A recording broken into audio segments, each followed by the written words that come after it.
none nabonye imigaragare ukuntu yarateye byarankuruye nabyo yarameze nk'umugezi urimo urabagiramo urimo wakamo izuba cyangwa se ukwezi kwa nijoro umva amagambo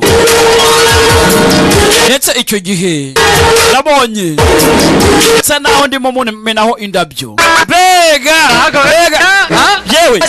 usikwari wabuze we bisi ya 16 iraje tayari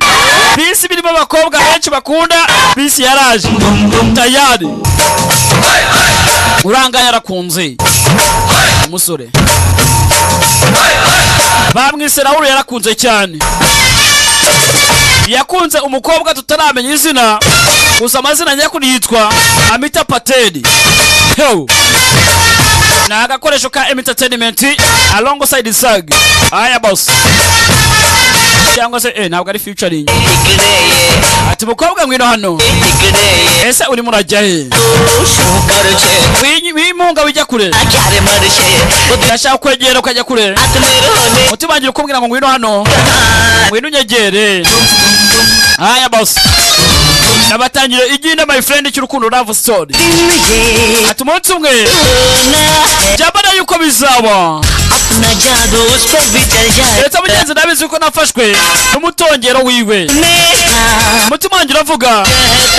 undi mugenzi washonze wabuze wumakaye aya boss gusa atuye mu bitekerezo byanjye umukobwa ndamubwira mu by'ukuri yuko namusariye gusa ntabwo abyumva isi niyo mpamvu inyita umusazi w'urukundo ati isi nyita umusazi w'urukundo abageraho cyane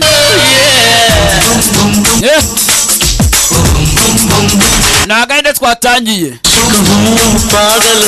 ati ndi umusazi w'urukundo gira isoni zo kubivuga ati kuri ni ndacyashakisha urwo rukundo basi ngo mumubwire ngo ni iki niyumva ariko byaranze atinya kubivuga kandi umugenzi aruharaye bivuze ati urare utabivuze ati sinyita umusazi w'urukundo basarushigwa n'urukundo mani bagambo katuroye cyane akatanye na gahinde bambi